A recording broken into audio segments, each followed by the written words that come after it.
Sometimes life goes a little off course. That's why you need a podcast host that can go a little off topic. This is the podcast that will give you straight talk about everything life throws at you. Welcome to another episode of Off Topic with Tom Powell. And here he is. This is Tom Powell.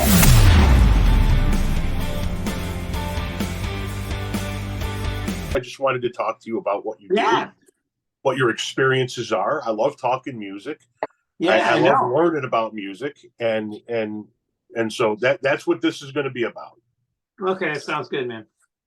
And what do we go about, 30, 40 minutes, or what do you usually do? I usually do 45 to an hour, but if you need to get out, you just let me know. No, I can do an hour. I just have a doctor's appointment at 1:50, so I'm good. So whenever you want to start. Now, this isn't going. Is this on the podcast video or just audio? Okay, so what I do is I take the audio and I upload it to the podcast. It's an audio-only podcast, and then what I will do is I usually will take a 2-minute snippet of the video and use it as a teaser on social media. All right, that sounds good. And then the rest of the video goes away because it's an audio-only thing. Will I get hate mail for that? I hope you don't get hate mail. I doubt you will, because like I said, this is a paid, it's not going on my free one. And so it's really, the people who listen to this podcast are people that want to listen to me. I would really, at some other point, if you wouldn't mind, and I'll buy you one of those famous hot dogs if I ever come out there, which I would dip in ketchup. Pick your brain on how I can start monetizing this shit, because it's becoming an expensive hobby, you know? That's what I'm in the middle of doing right now.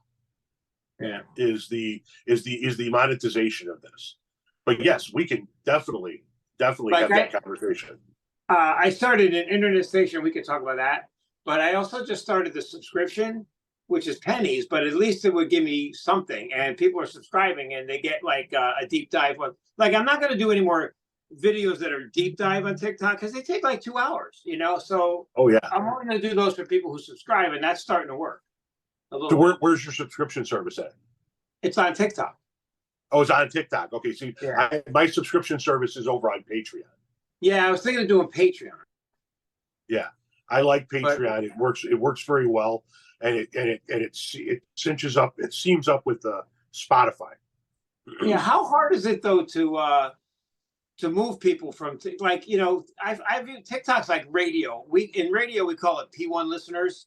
That's what they're called. So like if you have like say 100,000 listeners, 10% participate, and out of that 10,000, maybe 5,000 are active P1. You know, like they're gonna see everything you do.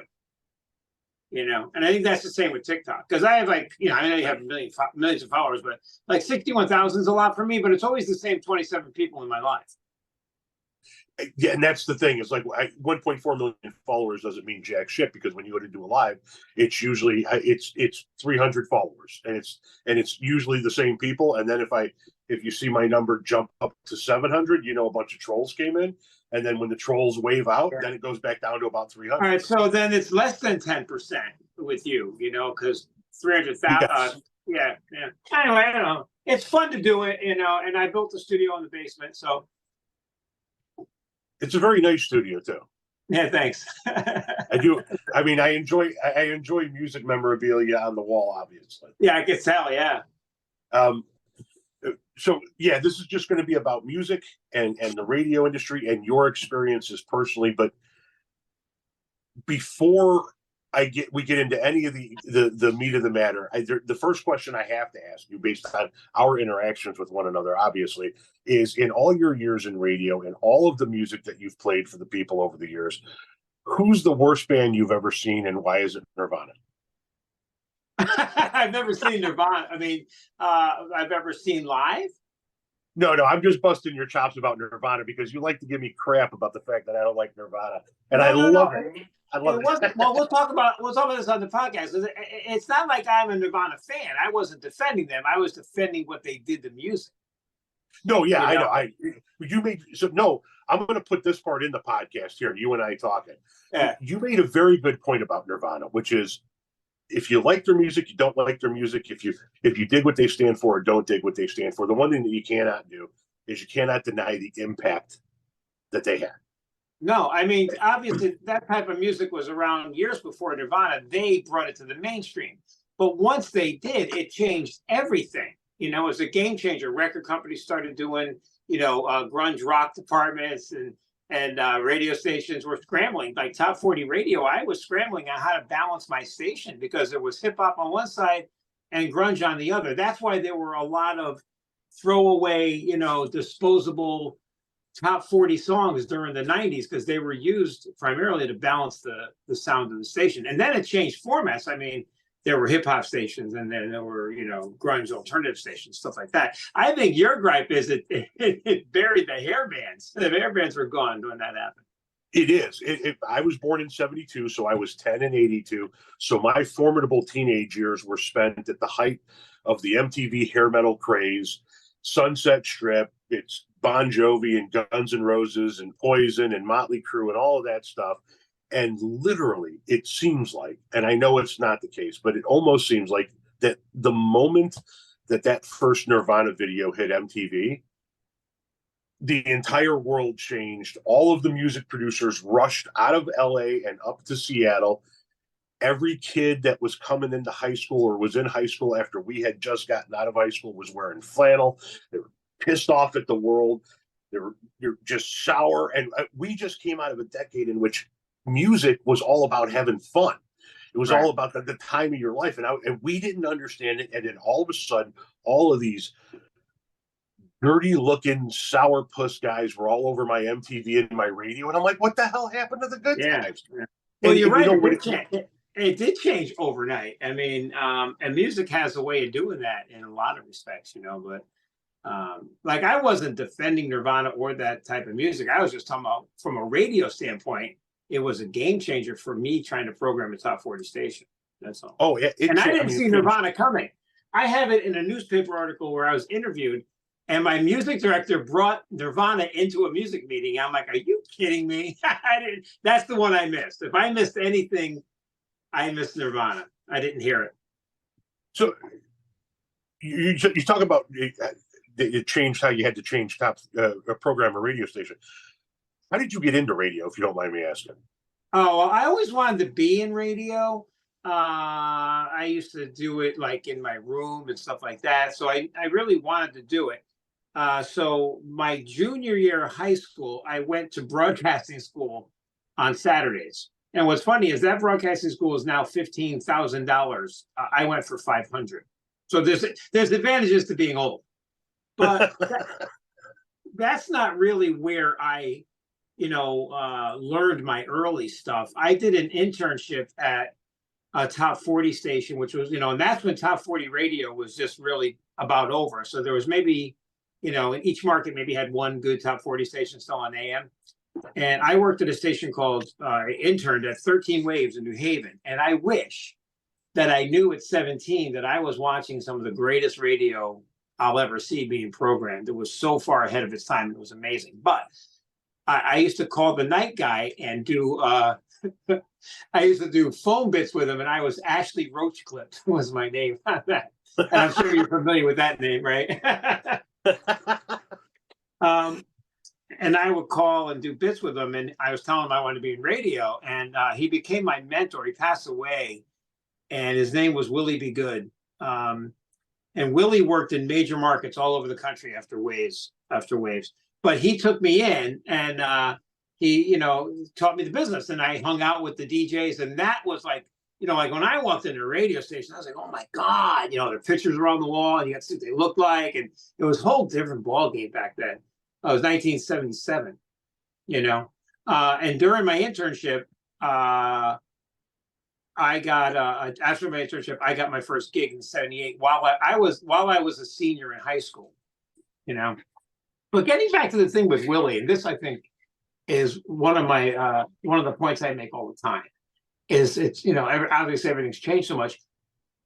But no one gets excited when no one cares about radio stations anymore, Like, there was a kid doing an internship. He was from URI, and he was working with our country station morning show. And I said to him, hey, listen, on Friday mornings, I can, if you want to come in and banter and hang out, I'm happy to have you. And he's like, Nah, yeah, I have a podcast. You see what I mean? So they just, like if that were 1977, like when Willie said, "Come to the radio station," what do you want? Burger King, McDonald's, whatever it is, I'm bringing it every time. It's just that there's no excitement about that, because there's so much. No, That's one of the things. Radio like newspaper. Radio's like newspaper. We're still loving it. We still hold on to it.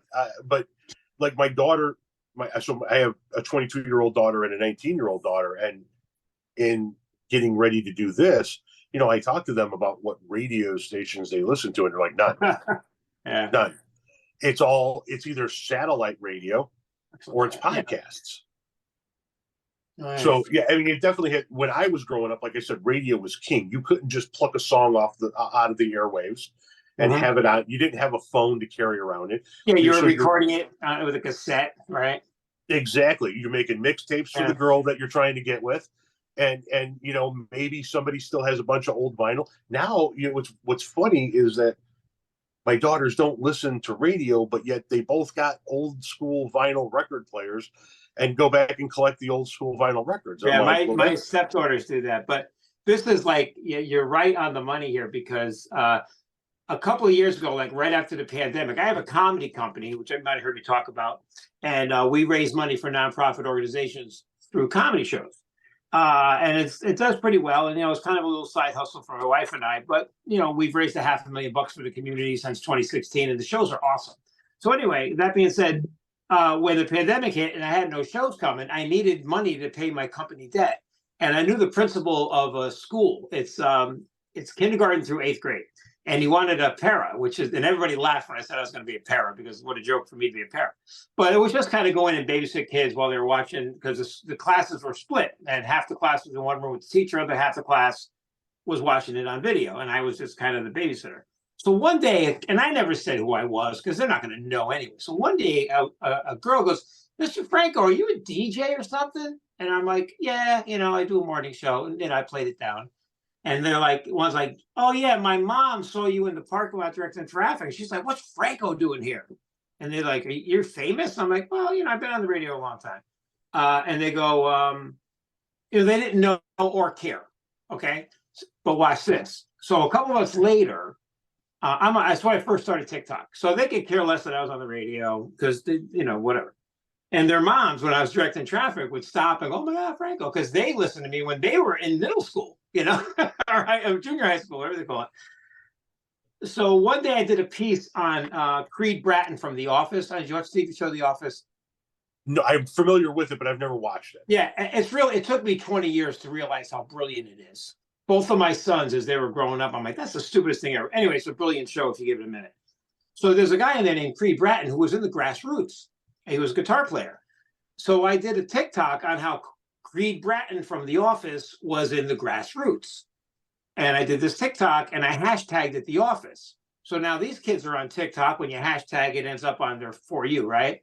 So I come in one morning, and they're like, "Mr. Franco, I saw you on TikTok. You have 6,000 followers. You're famous." Isn't it funny how they view that as fame? But isn't that? But yeah, dude, I have 50,000 listeners in the morning every day, but they don't care about that. It's all the if you can hit something on social media and get it to take off, then all of a sudden, when you and I were growing up, and I don't know how old you are, but I'm 65, so I'm older than you. So okay, so you're out. Yeah, I'm going to be 52 in May. When you and I were growing up, people got famous, and kids looked up to famous people because of what they did. You were an astronaut, politician, a famous athlete. You did. I know where you're going. Yeah, right. Now, all you need to do is have as many people as possible watching you, no matter what it is you do, and you're famous. People say, I had people have run into me in the line at JCPenney. Somebody ran into me at the shoe store. Dude, you're Tom Powell. I'm like, who gives a shit, man? Yeah. Oh, you have over 1 million followers. You're huge. I still had to have my fucking whatever it's called, my gallbladder taken out, just like everybody else. I still, when I get up in the morning. Yeah, they look up to it, but the point there was they didn't care that it was radio. And like my daughters don't listen to radio. And speaking of like comparing radio and newspaper, is like radio, I will admit, it's on life support. There's no doubt. Because it's going to run out of listeners. But for us and for what I do, you have to stay relevant in the community. I'm at everything. I'll go to the opening of an envelope just so people know I'm still on the radio, and they've been listening to me for years. And they have it's much less time spent listening now. I mean, last Nielsen ratings said the average person listens to regular radio no more than 10 minutes a day or 10 minutes at a time, unless they're at work and they have it on and then they're hearing the same songs over and over again. And we can talk about programming later on why that happens. But, because there's so many other choices. But I think what's going to happen is, it's going to run out of listeners eventually, just like it'll run its course. It's going to run its course. In order to do what you do, I've always wondered this. Do you have to be technologically savvy? You talk about having a board. There's a mixing board, there's a sound board. I mean, I can barely put my podcast together. I'm so technologically ignorant. No, it used to be like when I first got in, like in the 70s, you had to have a license to be a DJ. So you had to have an FCC license. And you had to take a test, and you had to take 3 elements. It was called the elements of the test: element 1, element 3, and element 9. Element 9 was very difficult for me. I had to take it. I'm like Joe Pesci, my cousin Vinny. 5th time. But the 3rd time was a charm for element 9, because element 9. You needed to know some physics, because whether you had a directional or non-directional AM station, you had to do loop current readings, and so it was that part of it was difficult for me. Running the board, you learn that, you get nervous even now. Like if I went and did a guest spot on another station, I'd be a little nervous about, being tight on the board. But no, it's not that difficult, depending on the station, But the hard part was taking the readings and stuff like that back in the day. Now the readings are taken automatically. I'm going to switch gears for a minute here. I brought up a band earlier, and you obviously know where my love stands, and I can tell where your love stands. The Beatles. Talk about your connection to the Beatles. Well, you have to remember, like, I saw the Beatles on Ed Sullivan. I was like 5 when I saw the Beatles on the Ed Sullivan Show. So it was changed your whole damn world, didn't it? It did, but then what happened was, growing up I became like a young teenager. My mom always had on like Glenn Campbell, and I like that stuff too. I love Glenn Campbell, but I always had this thing for the Beatles. And then my brother introduced me to the band. I love the band. But I think my connection with the Beatles is I love the music. I like the Beatles, both versions, I call it, of the Beatles. I like the garage band version where they were playing in the cavern, for 15 hours, eating and throwing up on stage that had been there so long. So I like that garage band, but I love how they revolutionized or began the revolutionizing music, with all the technical things that they did that no one else was doing. So I love that part of it too. Yeah. So that's my connection now. I always viewed the Beatles as being innovative, and I always viewed them as being kind of like, you hear out in football, you hear about a coaching tree. You have one great coach, and all of these various assistant coaches that worked under him go off to be great coaches themselves. And so they call it the coaching tree that all leads back to this one great coach. And I always thought about the Beatles that way. And then I heard a DJ in Chicago talking about the Beatles as it compares to the Rolling Stones. And while I don't agree with everything he said, I thought one of the things that he said was kind of interesting, which was in his world, the way he viewed it was that British rock invasion. The Beatles opened the door so that you could peek through it. And then the Rolling Stones came in after them and busted the rest of the door open. Well, he viewed it as they were much harder. Music-wise, but I don't know about the Beatles letting the peek through it, man. They just blew up America when they came here.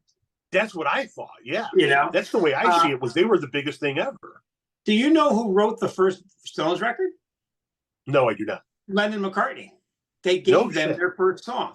And in addition to that, Dick Rowe was the famous A&R guy that turned down the Beatles at Decca Records when they went to get a record deal. And he became like the guy who left Apple. I forget that guy's name. He's in Vegas. The guy who like left Apple and sold his stock for like $600 and it's worth $1 billion or whatever. Right. So he's that guy. So George Harrison went to his office and he said, "Hey, look, don't blow it with the Rolling Stones." And that was their first record deal.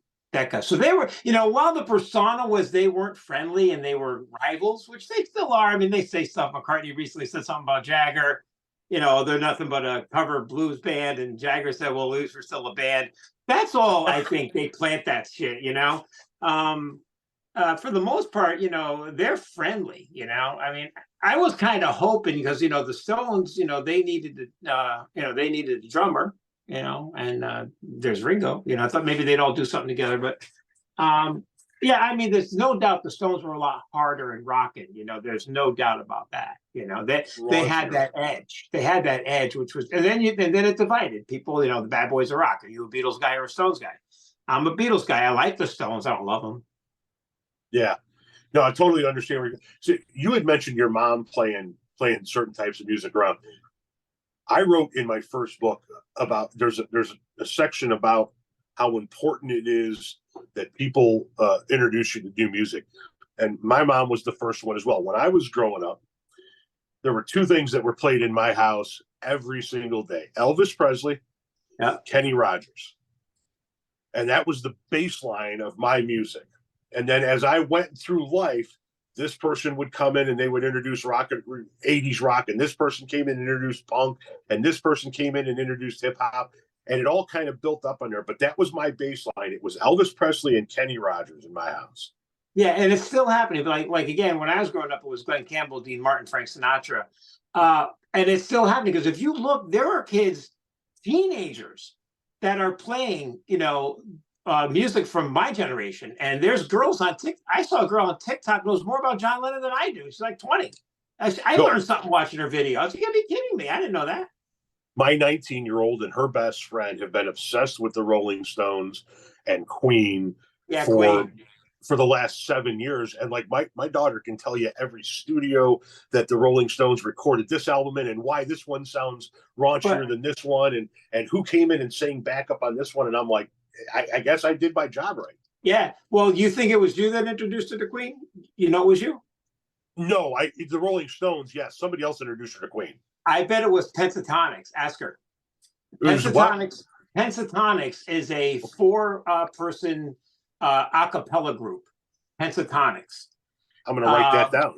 Yeah, I am not going to guarantee it, but my stepdaughter, my daughter, Stephanie, was walking around one day singing Bohemian Rhapsody. And I'm like, where did you learn that song? Because I hadn't gotten to her yet, I had gotten to her with the Beatles and stuff like that. And she's like, oh, Pentatonics does it. She played it for me. It's good. I mean, we've gone to see their Christmas show 3 times. They're phenomenal. And I go, let me show you who really sang that. And I played her. And then that was it. Turntable, Queen albums, loves it, See, I got introduced to that song through Wayne's World. Right. Oh, it was way before that. But yeah, I mean, everybody did. Yeah. But like that song in particular, like I wasn't really a huge Queen fan and didn't listen to a lot of their stuff and didn't really know any of their stuff. And then that scene in Wayne's World, I'm like, oh, that's a pretty good song. And it's weird how you pick up a song in the weirdest spot, like the Grateful Dead. I got on the bus extraordinarily late with the Grateful Dead. It wasn't until the release of Touch of Grey that I even knew the Grateful Dead were a thing. Yes. I was watching MTV and I saw the Touch of Grey video and I was like, sorry about that. Are you there? Yeah, I'm here. Somebody was trying to call through. I thought I had my do not disturb. Yeah, I forgot to what sounds mine. So I'm watching MTV and I see the Touch of Grey video where the band members turn into the skeletons. And I'm like, I remember thinking to myself, wow, this is pretty cool. This is kind of giving you a visual of what all of these rock bands that I listen to are going to be like when they're old and they're fading out of existence. And then I started to listen to a little bit more, never really got into the culture.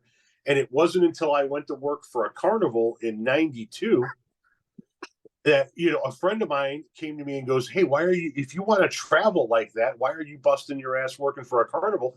Just kind of hook up with these guys. And it's a it's a nomadic city, it's a nomadic community, and you don't have to kill yourself working for a carnival. And I was like, holy shit. And then I got into the culture of it. And then I get into the meanings of the songs, and then it just took off from there for me. And it was like, it like permeated everything about me. I loved the 80s hair metal, and I listened to the 80s, I guess you would call it harder metal, like Metallica and Megadeth and things like that. But it wasn't until I really dove deep into the Grateful Dead that I actually connected with a band. Wow. Yeah, but it's cool to, even if you get to the party late. Like I got to the party late on Stevie Ray Vaughan. I didn't listen to Stevie Ray Vaughan at all until a few years ago, probably. Right.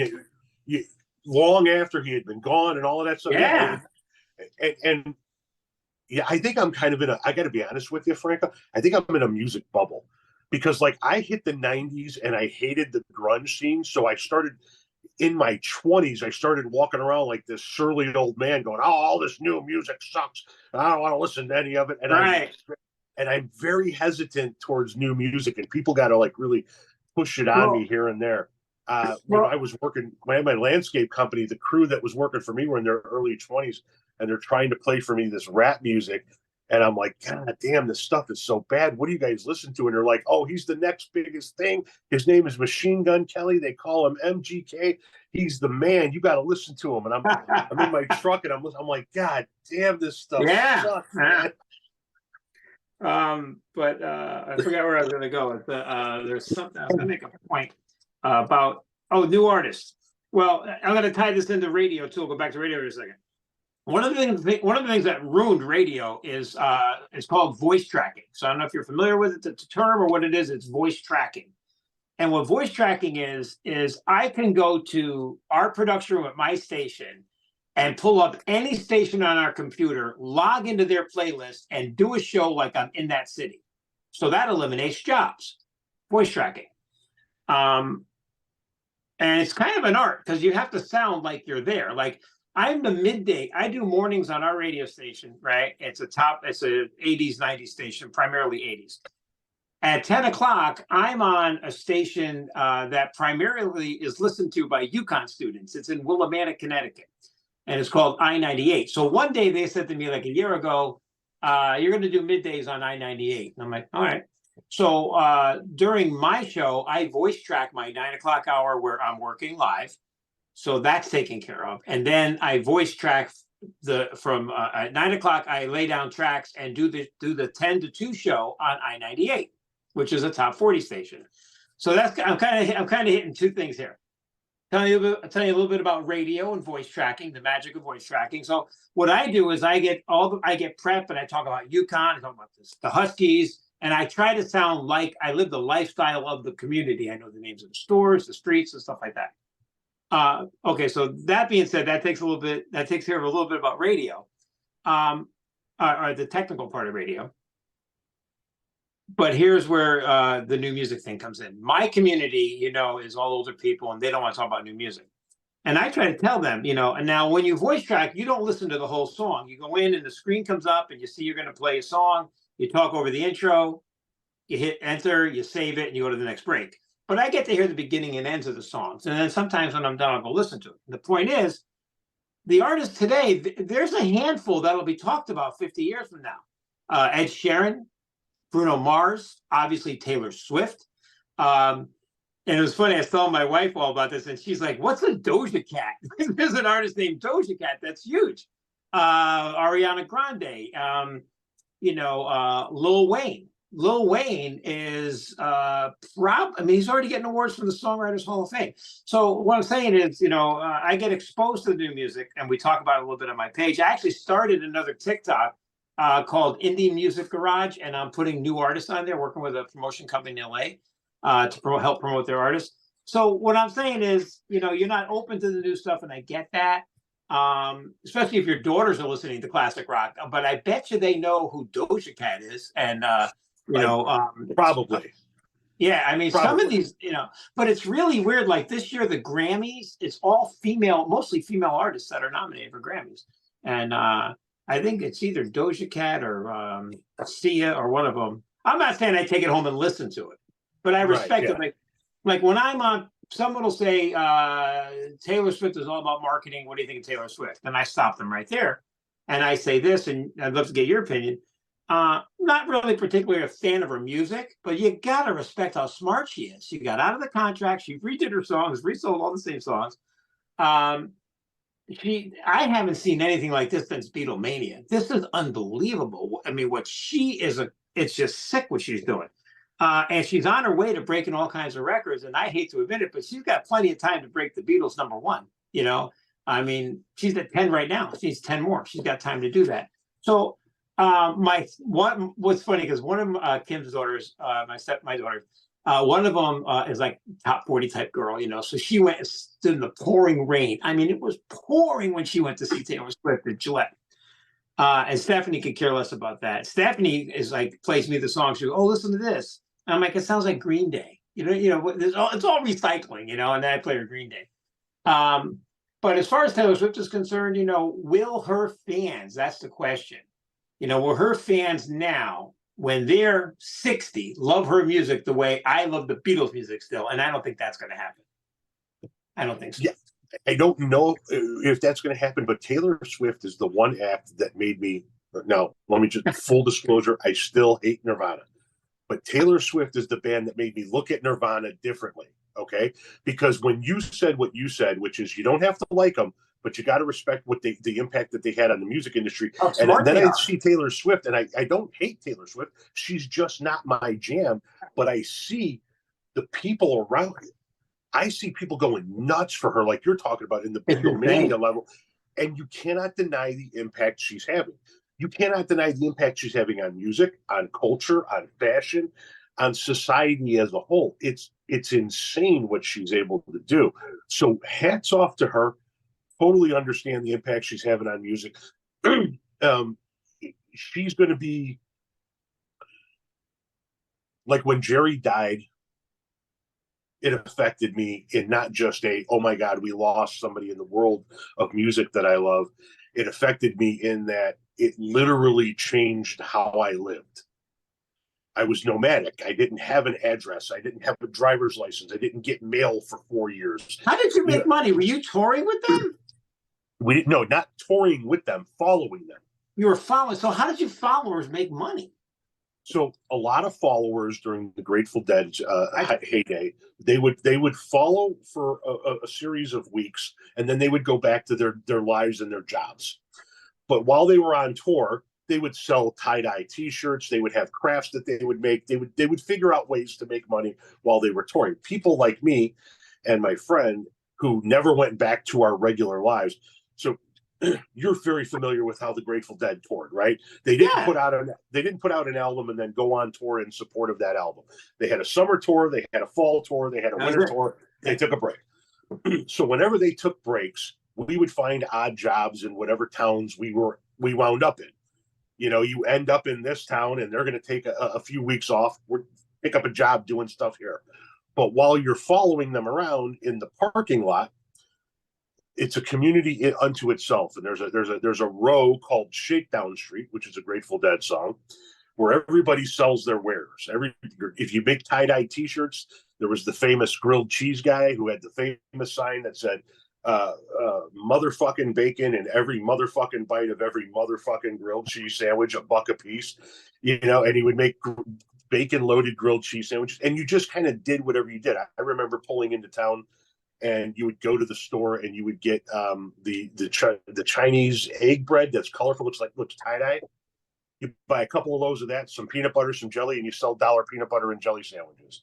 You buy a bunch of fruit and some red Solo cups and you cut it up and you sell $1 fruit cups. You do whatever the hell you can do to make money. Okay, but I would bet, and I'd love to learn this about you. I guess my guess is you're a music purist. Have you seen the Grateful Dead with John Mayer? I have not. You don't go to that. You wouldn't go to that, right? I stopped going to music concerts after the Dead. Yeah. I really didn't care for any of the new music that was out. And I was looking to settle down after several years on the road. I met my wife right after coming off a tour, and I just wanted to settle down. And so all I really go to now are comedy shows, and I love going to comedy shows. And people say, well, why don't you go see the Dead Company? And I say, listen, I watch them on Nugs TV. I've seen what Mayer and the Dead are doing, and I like it. But I like my Grateful Dead memories. Yeah, right same here. Like, I've seen the Eagles 17 or 18 times, you know. And I never imagined I was going to do that when I saw the Hotel California tour. And people say, well, have you seen it? You know, and I mean, and then like I always say, I'm not going to say anything bad about Vince Gill. He's a decorated country guy. I'm sure he does a great job, but it's not for me. I don't want to hear anybody else live singing Lion Eyes but Glenn Frey. You know, so I'm never going to go see that. But I can see why people go. But they're so greedy. Irving Azoff and Don Henley. I mean, how much do they have to make? You know, like when the Dead did the Fare Thee Well, the 3 shows in Chicago to mark the 50th anniversary of the Dead, and this was after Jerry had passed, and they did this Fare Thee Well show. The price was insane. The regular folks couldn't afford to go to it, and then you go to see a show nowadays. Here, okay, so a new tour was just announced with 2 classic rock giants. I'm going to be interested to see what the tickets go for there. It's Lynyrd Skynyrd and ZZ Top. They're going to be touring in 2024, and it's called the Sharp Dressed Simple Man Tour. And I'm wondering how, because when you see these bands get put together, Motley Crue and Poison went out and did a tour, and I heard that those tickets were insane to get. I went to that. Yeah, how was that? Well, we went to Fenway. I was actually hired. Well, first of all, I don't know how much tickets were. We got them from a promotion company. We got them from Joan's office because Joan was on that tour, Joan Jett, and I'm friendly with Joan and her people. So I did TikToks live on stage it was awesome from Fenway Park. My wife is Gen X, so she loves, her thing is 90s music, Motley Crue, U2, stuff like that. She loves U2 is her Beatles. And she cried almost when we saw U2. I put her right in front of the stage. But Poison was on point. I mean, Bret Michaels was great. I thought Motley Crue was awful. Joan killed it. We didn't really stay for Leopard because it was like 102 degrees, and then we left. Kim really wanted to go. I was surprised that Kim wanted to go, but she was like, she wanted to go, so we left. So we didn't see Leopard, but I heard Leopard was good on that tour, but we didn't see them. But yeah, I don't think ZZ Top is going to be. I don't think that's going to be a $400 ticket. Maybe for really great seats, but I think maybe 160 somewhere around there. Which we'll see.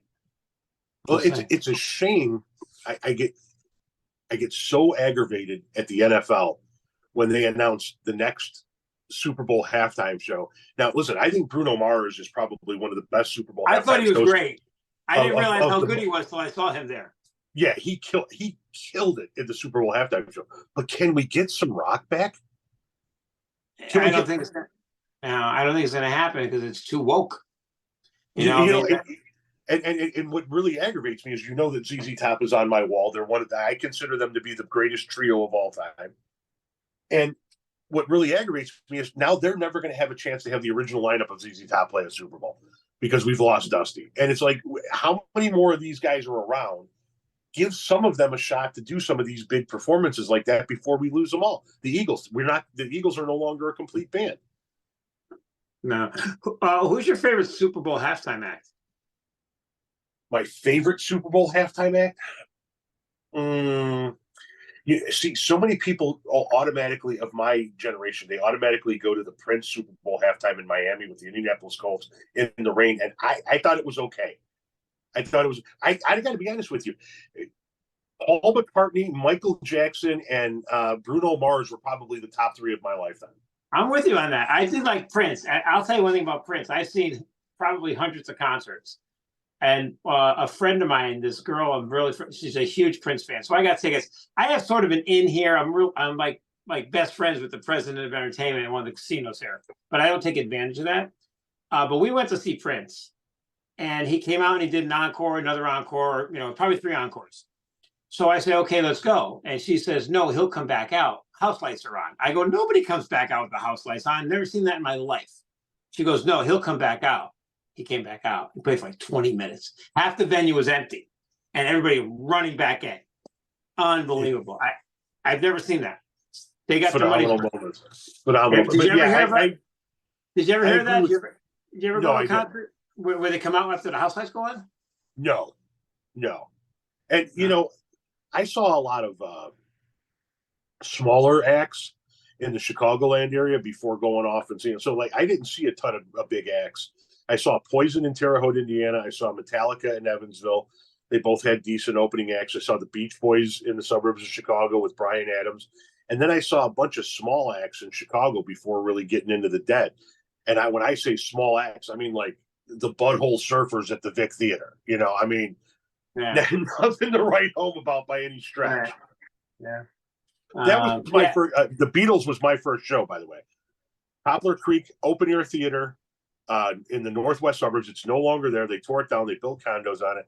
It was the Beatles and it was Bryan Adams. It was when Bryan Adams was big on MTV with Cuts Like a Knife and Summer of '69, and the Beatles had just made their big comeback with Kokomo. No, the Beach Boys, not the Beatles. You're freaking I'm sorry, out. the Beach Boys. The Beach Boys. I'm looking at your shirt. I keep looking at your shirt because I want a Beatles. Of all the shirts I got, I don't have a Beatles shirt. My apologies. The Beach Boys with Bryan Adams. That was my first show. Yeah. Poplar Creek. It was a damn good show, but they were on their comeback tour with Kokomo because of I believe it was the movie Cocktail with Tom Cruise. Yeah. My top three: Led Zeppelin, Michael Jackson, Prince. Undisputed.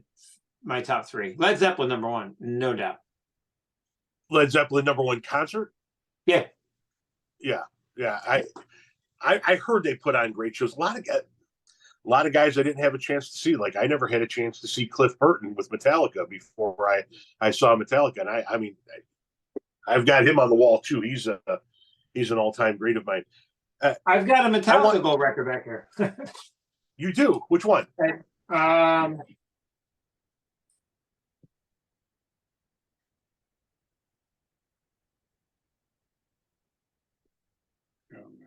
Sorry, I haven't looked at it in a long time. I forget. I know it's going to sound like an ass, but I can't remember how many I have. Commemorate the sale of more than 4,000 copies of Electric album, cassettes. It's just the Metallica. It's just called Metallica for the CD. Okay, they're probably their Black album then. Yeah. Yeah, exactly. Yeah. Yeah, there you go. And you don't have to worry. I have a Gen X friend, a comedian, who's getting the Nirvana plaque, so I'm not going to send that to you. So many people give me grief over my stance on Nirvana, and I understand there was a huge band for so many people. Yeah, I got really sour at the end of the hair bands, and it's funny to see them all coming back now. But as much as I love the hair bands, you gotta admit that their music, while it's still around, it didn't sustain like classic rock. The Rolling Stones, the Beatles, the Grateful Dead, the classic rock, the Eagles, those classic rock bands. I'm surprised you're not a Doors fan. I'm a huge Doors fan. I love Jim Morrison. Yeah. So here's the deal. A quick story. My father was married to 3 women. He was married to my mother, divorced her, was married to my first stepmother for a short time, and then was married to my last stepmother, who was like a mother to me and who he had actually known his entire life and dated before he met my mother. Wow. Yeah. So there's a very long and convoluted thing. But that woman, Josephine, my third stepmother, my second stepmother, third mother altogether, her first husband was a musician. He was a keyboardist. And I'm going through albums at my stepmother's house one day, and I see my stepmother on an airplane with Led Zeppelin.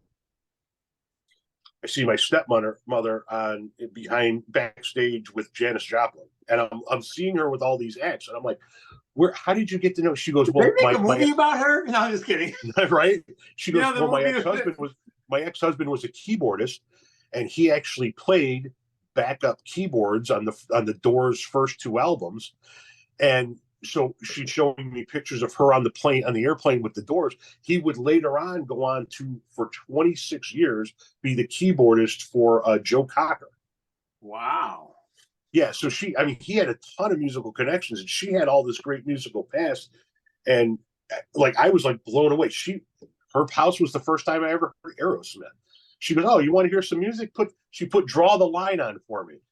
and she on a record. She's like, just sit down and listen to this. And I was like, wow, the first time I had ever heard that. Yeah. It's funny how you find people. Like I was on TikTok one day, and this girl came up. I follow her now. She's really sweet. She lip syncs, but she's not one of these. She's very classy.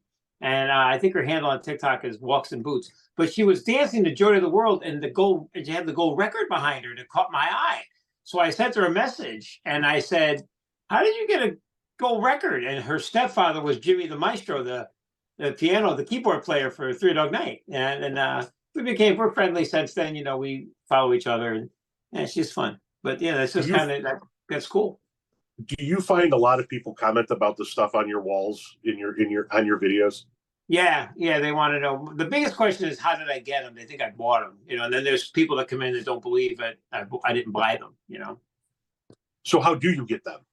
Okay, when I was programming Top 40 radio in the 80s and 90s, and I guess they still do it, if you went on a record early, that's a term in radio. If you started playing a record early, you help break the record. If it went a million and it was gold, the record company give you a gold record. If it went platinum, you get a platinum record. Interesting. And some of them were no brainers. Like I had a Madonna platinum record. I gave it to a friend of mine. But I mean, you didn't have to be a rocket scientist to put a Madonna record on early, So some of the records I broke or helped break, you get a buzz going on a song, you report it to the trades. People see that my little radio station in Groton that I programmed was a pretty important radio station to the record companies. We reported to Radio and Records, which was and only stations with prestige reported to R&R. Like in Chicago would be called a P1 market because it's a major market. We were a P2 market, then smaller markets are P3.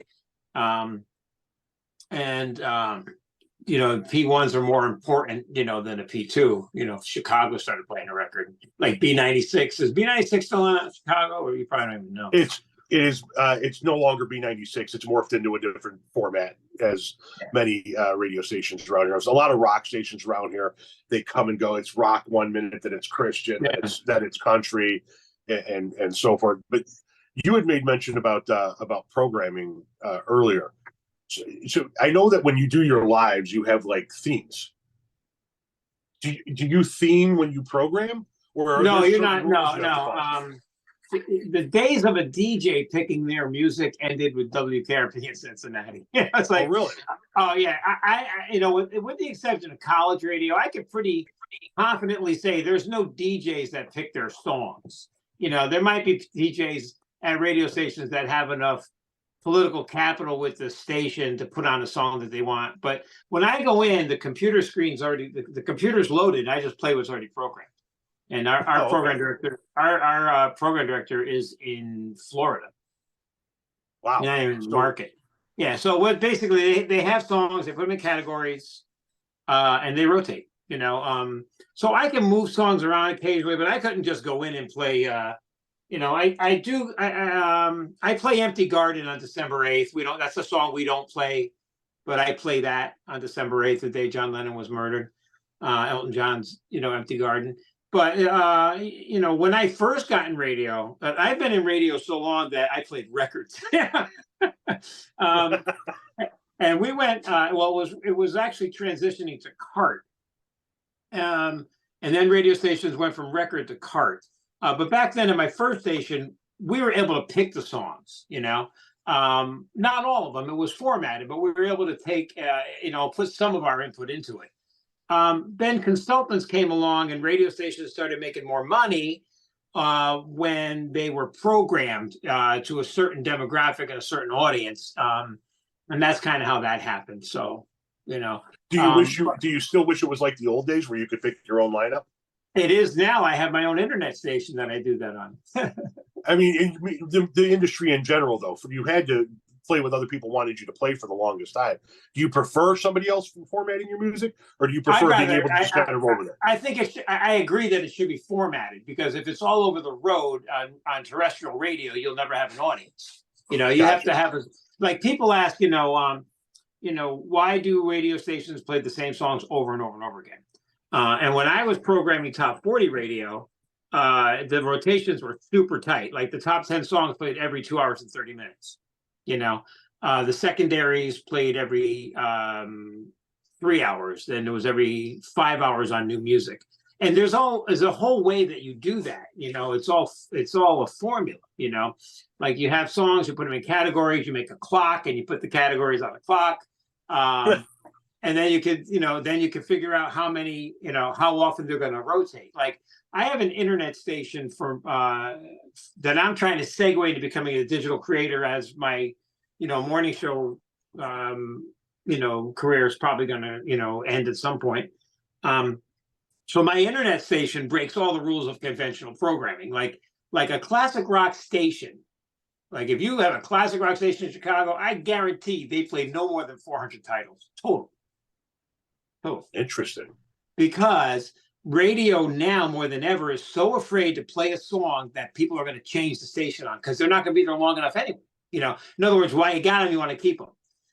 Whereas with my internet station, I have 400 songs just in my classic rock category. I have classic hits category. I have, soul category, 70s pop category, and an oldies category. So I take all these songs and I put them in different categories. So I play probably 1,200 titles. And on internet radio, there's segues that you'd never hear on the regular radio. Like my station could go from John Denver into the Doors.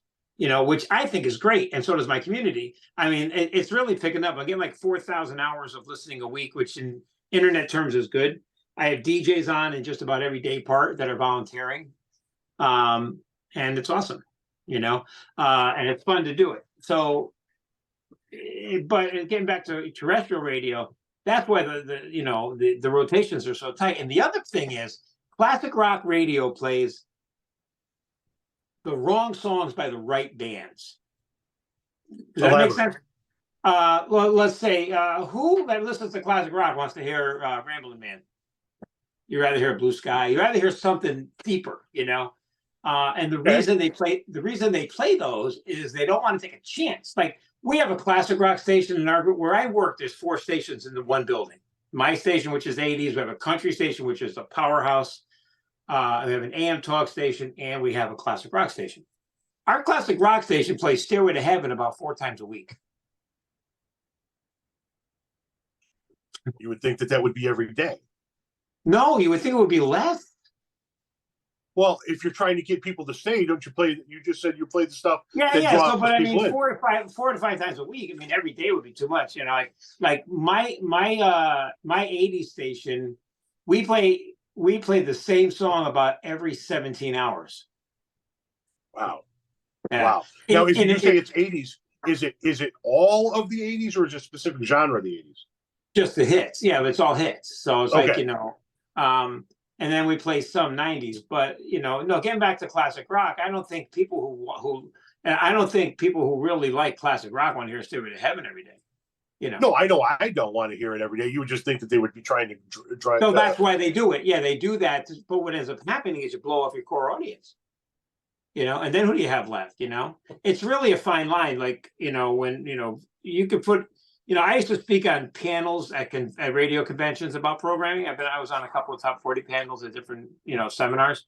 And you put 3 programmers and they'll all have different opinions because, it's all opinion, but you got to back it up with facts. How are your ratings? So how are your ratings? You got good ratings? No. I play the same songs every 15 hours. Every 17 hours. They don't let me talk. They took away my morning show partner, and so that's another reason why I started the internet station. I do the morning show on there too. I voice track it. I pre-record it. Like today, I'll record tomorrow morning's show. It always seemed like, at least here in the Chicago market, the morning shows were always heavier on the talk because people wanted to have a conversation on the way to work. Yeah, they want to hear banter, and they don't want to hear, especially now. Like if you love top 40 music, and you want to hear, the Power of Love by Huey Lewis, you're not gonna wait for me to play it. You're gonna bring it up on Spotify. Yep. Yeah. That's what I do when I get in my car. I connect my phone to my car, and then I start playing my list. See, that's why I just don't argue with them anymore, because I used to argue with the VP of programming about the programming, and I'm not going to win. And then they took away all my talking. I only get to talk for like 10 seconds at a time. Yeah. So I spend most of my morning show on TikTok Live. Where is your internet show? Where can people find it? It's you can actually get it. I have an app. It's called the letters FITM Radio. So it's Franco in the Morning, FITM Radio. And you can search it in the App Store or Google Play. Okay.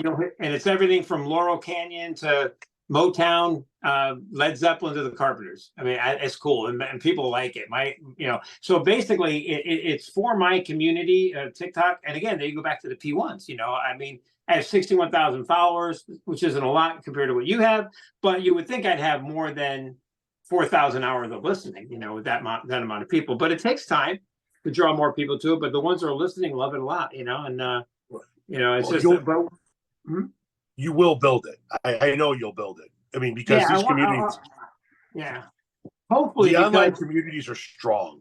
They really are. It becomes an expensive hobby because I have to pay to have it on. I got to pay publishing to the songwriters and ASCAP BMI.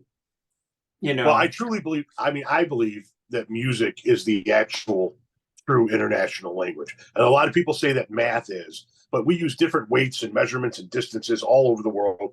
But it doesn't matter whether or not you're in the swankiest nightclub in New York or you're from the jungles of Borneo. Everybody knows.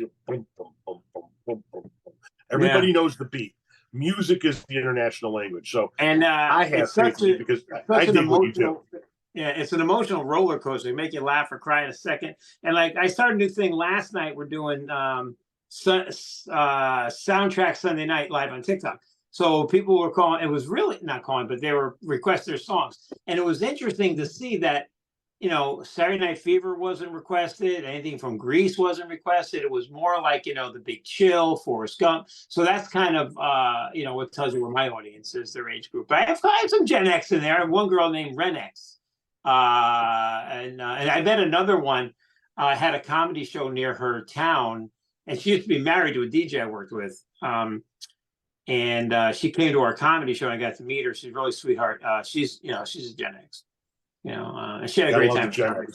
We should do a comedy show in Chicago. For a cause. We raise money. Let me know.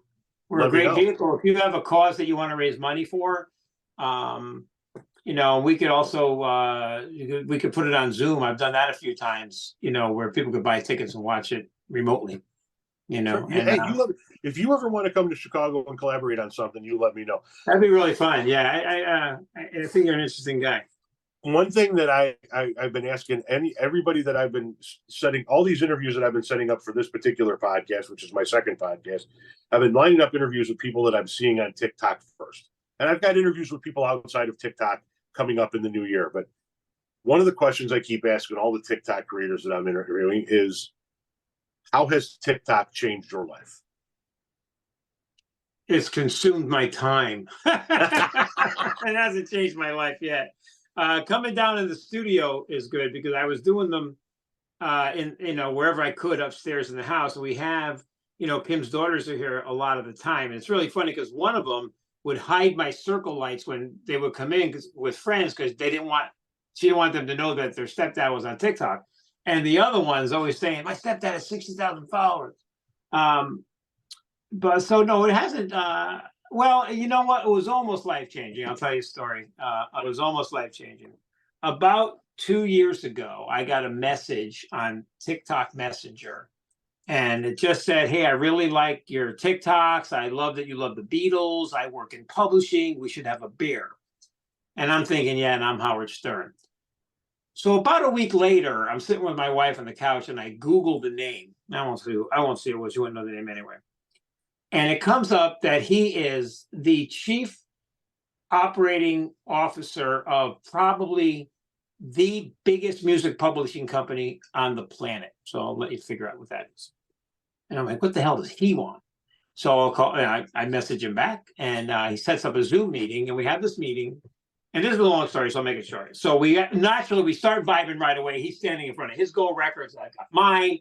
We talk the same language. I'm like, so what's this about? And he goes, well, in publishing, a lot of the artists are selling, their catalogs. And I really want to start something here, where we talk about the people who write the songs. And that's what caught my eye on your TikToks. I've been watching different creators, and I called you.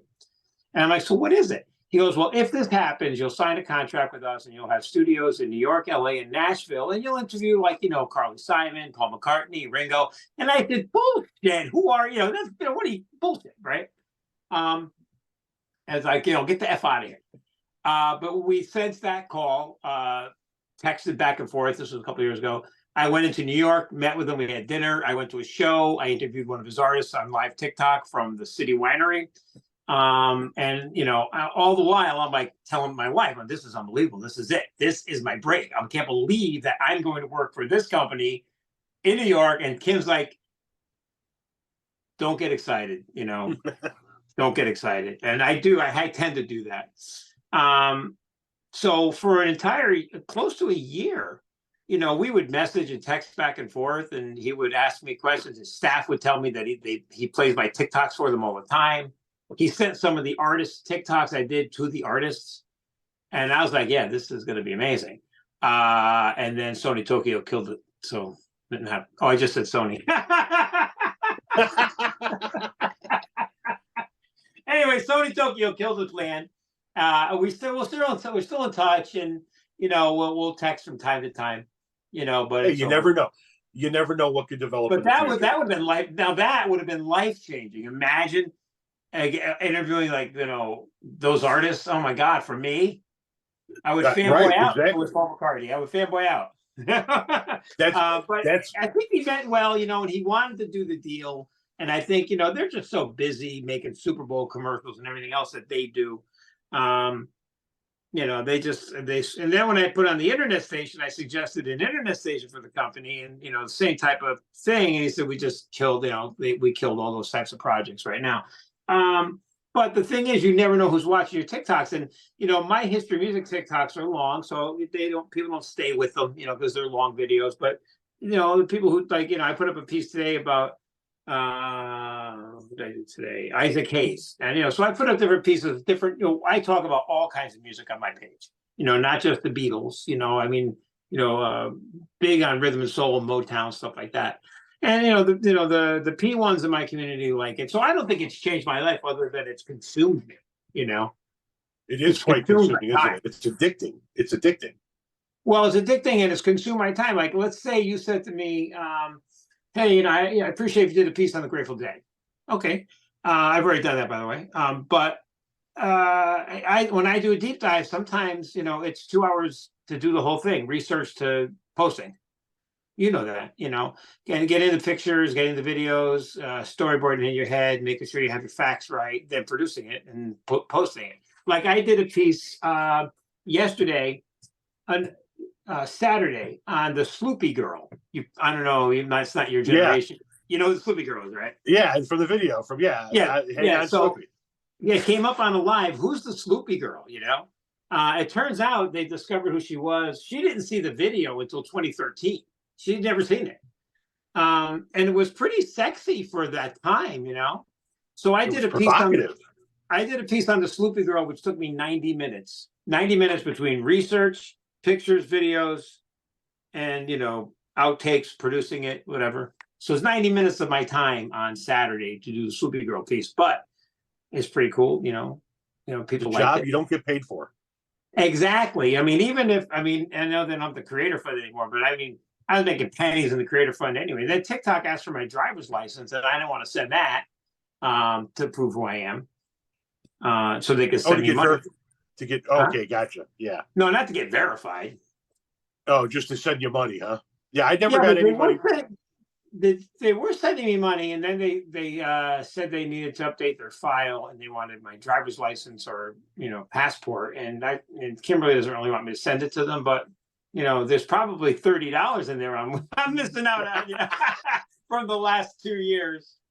But they never let me in the creator fund. The only money I make off of TikTok is when I do a live and people gift you money. How come you're not in the creator fund? You talk about controversial topics and your videos. Oh God, yeah. But who'd be a good guest for you? Did you ever see this guy? Oh man, what's his name?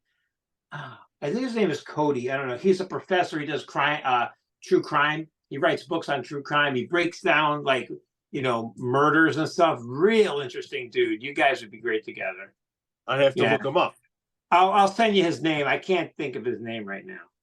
And as far as you're in depth, the videos where you really get in depth with the band and you talk about the background. If you did those on a podcast episode over on Patreon, I bet you could probably make some money off of that. Yeah, I should look into a Patreon page and setting that up. That's what I was thinking of doing. Then I'll know who really wants to see them. Yeah, exactly. So what is it like? You charge like $5 a month or something? So it's usually you can do tiers, okay, and the base tier to get into a creator's page is usually $5 a month, and you offer a certain amount of content at $5 a month, and then you can say, but for $20 a month you get all of this content plus this, and for $30 a month you get all of what's in the first two categories plus this, if you have other things that you want to add. But what I do is I just offer 2 audio version podcasts a month. So my Friday podcast is free, and it airs every Friday, and I talk about politics. And then this podcast that you and I are on, I do 2 episodes a month, so that's an additional a little over 2 hours of entertainment a month, and I charge $4.20 a month instead of $5. I brought it down to $4.20. How many subscribers? If you don't mind me asking, like. So I had at one point in time I was upward 150, 200 when I was doing just like farting around, and then I suspended everything for like 8 months to figure out how I wanted to reformat it, and then I came back with I had no subscribers then. Then I came back with or very few with the interview process, and this is my 3rd episode of the interview episodes, and now it's starting to creep back up. I think I'm back up to like 60 or something. That's cool. Yeah, because I think there's a value to it. I like doing it, and I like that my community likes it. But some of them, like I have one guy who is, we became pretty friendly. He lives in Cleveland, and he's always sending stuff when I do I do a fun, like I'm going to start a drive tomorrow to raise money to buy toys and meals for moms that are, in rehab for their families for this organization. And he's always saying, you got to get people to fund the radio station. Because I told him, radio stations cost me $200 a month. I have enough money that we invested to leave it on until April. Then it's either there or it's not. That's consuming me more than TikTok is. But no, TikTok hasn't changed my life. I mean, I met some nice people. I got to see how how nasty people could be. On radio, it's easy. You don't want to see anybody, you just don't answer the phone. You don't want to talk to them. That's why the request line rang over and over when you were a kid trying to get a request on. I know we're over an hour here. We're going to wrap this up in a minute. But I find funny about when you find people of your generation on TikTok, you can kind of tell, because like what I'll get people who will either message me on TikTok or will leave a comment for the first time in a video on TikTok, and they'll say something to the effect of long time watcher, first time commenter, like the old radio stations, long time listener, first time caller. And when I hear that, I'm like, you're from my generation, because the kids from nowadays, they don't talk like that. They don't know that phrase. The kids, like my kids, they don't even know this. Putting your hand up like you're going to do a phone. When you say how would you make a phone call, they do this.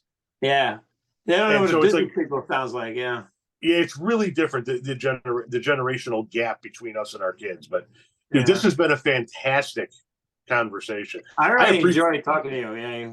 And I know you wanted to do a live about the dead. You let me know. When you want to come to Chicago, you let me know. Well, we can collaborate on a whole bunch of different things. That'd be fun. Yeah, especially when it comes to music. I talk a lot of politics, but that's not the only thing that interests me.